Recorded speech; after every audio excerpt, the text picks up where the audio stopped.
안녕하십니까. 중소기업 경영지원단의 양정호 지점장입니다. 기업에 필요한 정보를 쉽게 이해하고 바로 활용할 수 있도록 전해드리고 있습니다.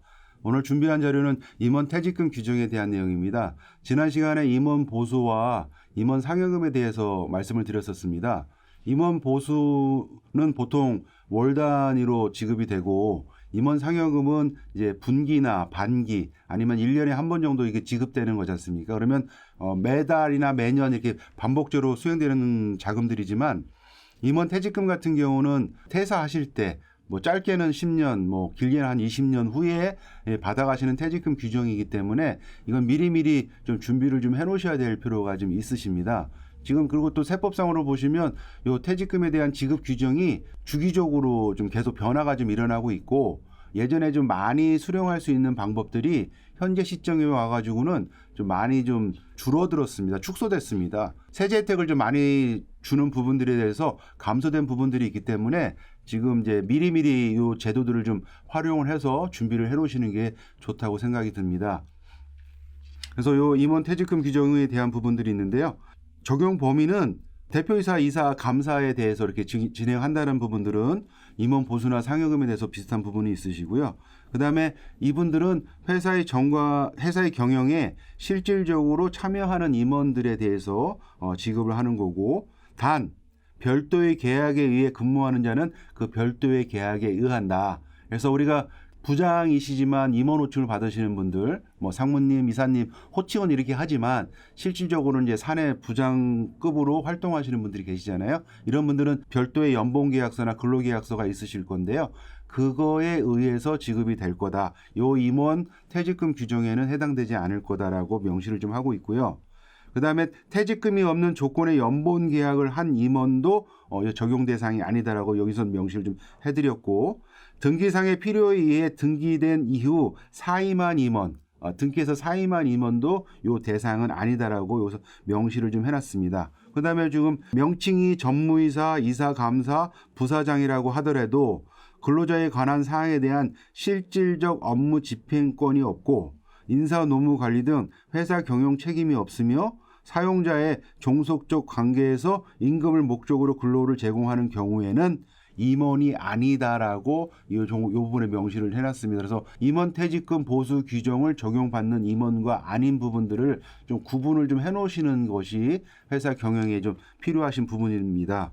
그 지급 사유입니다. 지급 사유는 당연히 퇴직금이기 때문에 회사에 퇴직하신 분들한테 지급이 되겠죠. 가장 기본적인 부분들은 근속기간이 만 1년 이상이 넘으신 임원에 대해서만 지급이 될 거다.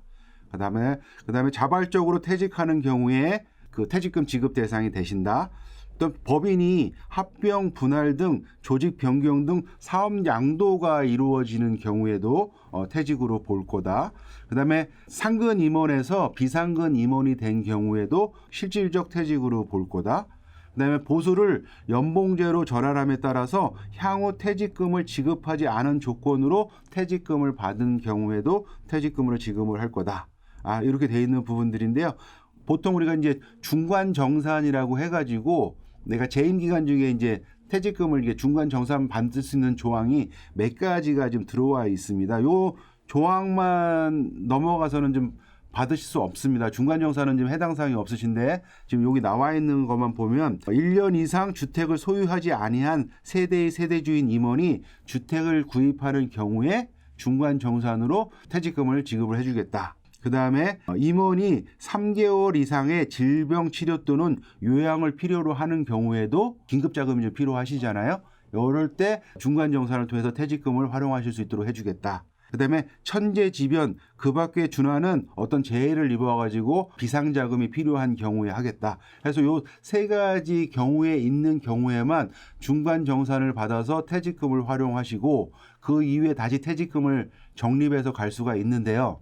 요 세 가지 외에 다른 상황에 대해서는 중간정산이라는 부분이 없습니다. 뭐 그런 경우가 있으실 수 있잖아요. 내가 지금 회사에서 이제 퇴사 처리를 하는 거죠.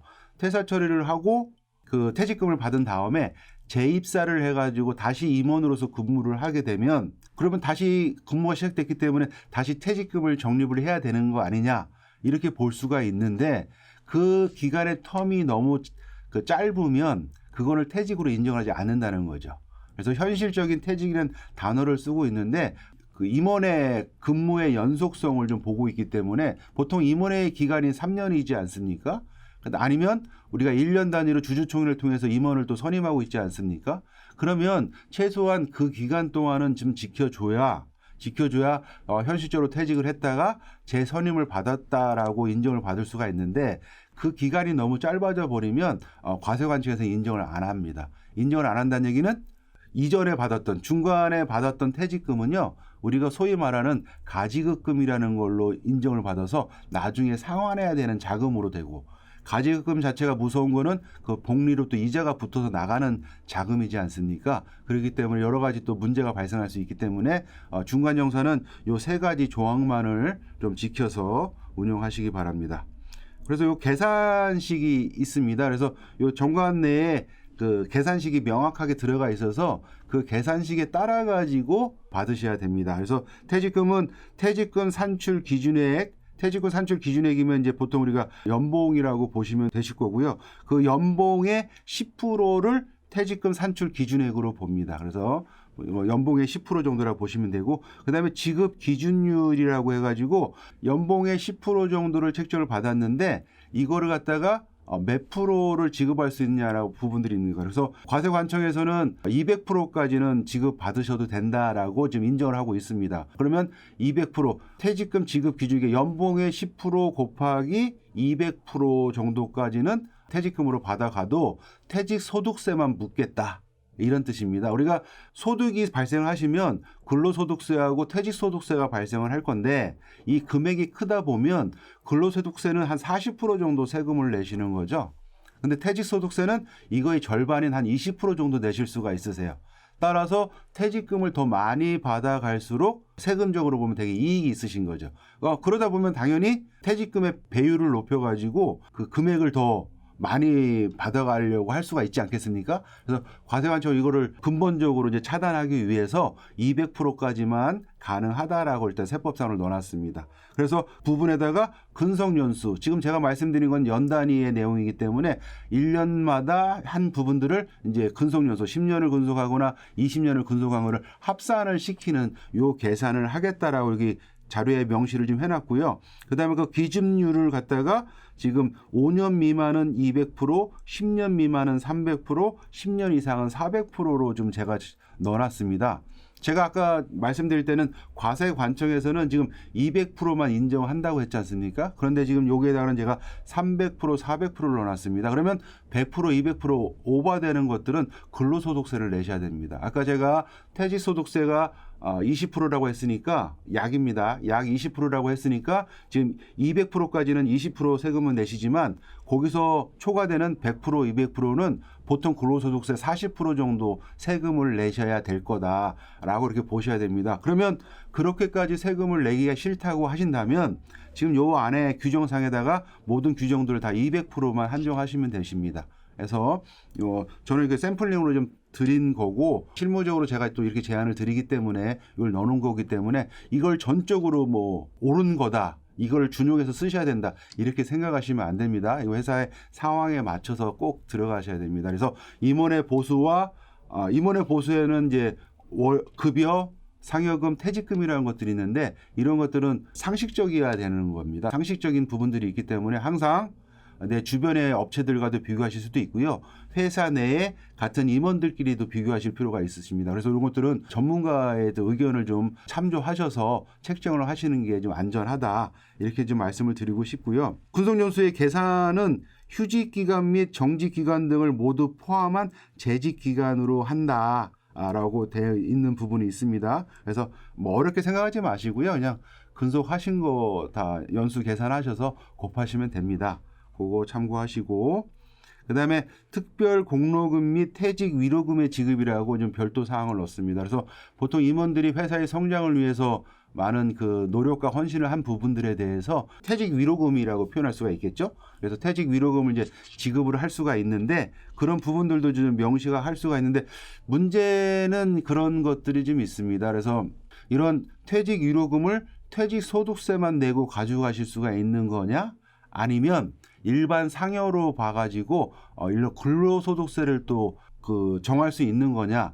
이런 부분들을 갖다가 좀 그 과세 관청에서는 좀 비교해서 분리할 수가 있거든요. 그래서 지금 여기서는 일단은 이게 상여로 해서 근로소득세를 과세를 받을 수 있을지라도 현재 조항상에서는 여기다 넣어놓고 나중에 퇴직금과 이 특별공로금과 퇴직위로금을 퇴직금으로 인정을 받으시면 더 많은 세제 혜택을 볼 수 있는 부분들이기 때문에 여기에다가 지금 특별공로금과 퇴직위로금에 대한 규정을 좀 넣어놨습니다. 그래서 세무적으로 보면 이 조항에 들어갔다고 해서 100% 퇴직소득세만 내고 받아가실 수 있는 자금이다라고 생각하시면 안 됩니다. 제가 이건 사례로 이렇게 넣는 부분들이기 때문에 참조하시고요. 그 임원의 공로의 정도에 따라 이사회의 의결을 얻어서 특별 공로금 및 퇴직 위로금을 지급할 수가 있고, 특별 공로금은 퇴직금의 50% 범위 이내에, 또 업무로 인한 상해를 입거나 질병으로 인하여 업무를 감당할 수 없이 퇴직하는 경우에 퇴직금의 50% 이내, 재직직 순직한 경우에는 퇴직금의 100% 이내에서 더 지급을 할 수가 있다. 요 지약이 들어가 있는 거 참고하시기 바랍니다. 그 다음에 퇴직금의 지급 방법은 현금으로 지급함을 원칙으로 하고 있습니다. 하지만 현금이 없으실 수도 있잖아요, 회사 내에. 그럼 현금 외에 회사의 재산, 재고자산, 금융자산, 유가증권, 고정자산, 보험증서 등으로 지급할 수도 있다라는 조항을 많이 넣고 있습니다. 요새 보통 법인 기업체에서는 경영인 정기보험이라는 상품으로 해가지고 임원의 리스크 관리 및 회사의 운영자금도 관리하시고, 그다음에 임원의 퇴직금을 관리하시잖아요. 그럼 향후에 이 부분들을 현금화시켜서 보험 상품이기 때문에 해약을 하시면 현금이 회사로 들어오기 때문에 그 현금으로 퇴직금을 지급하셔도 되지만, 보험 상품 자체에서는 명의 변경, 양도 양수도 가능하세요. 법인이 계약자인 거를 갖다가 임원으로 계약자를 돌릴 수가 있으신 거죠. 물론 보험 상품에 대한 시가 평가는 있어야 됩니다. 증서를 얼마짜리로 볼 거냐라는 부분들이 있는 부분들이거든요. 보통 적립액하고 납입 보험료가 있으실 텐데요. 많은 거를 보시면 안전하십니다. 적립액이 많다면 적립액으로 퇴직금으로 보시고요.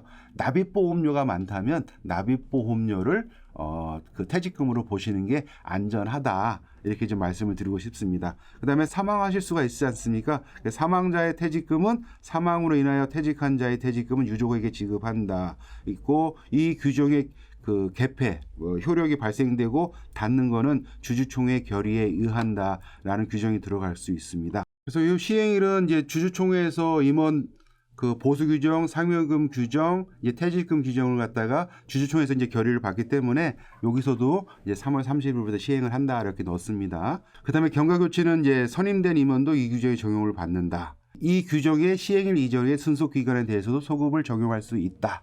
이렇게 해서 임원 퇴직금 규정에 대해서 이 얘기를 했습니다. 그래서 현장에서 이제 법인 컨설팅을 할 때 임원 퇴직금 규정에 대해서 여러 가지 이제 이야기들도 많이 있고, 그다음에 일반 상여나 급여보다 절대적인 세제 혜택이 있는 부분들이기 때문에 임원 퇴직금 설정에 대해서는 여러 가지 뭐 방안들이나 나오는 이야기들이 많이 있으실 겁니다.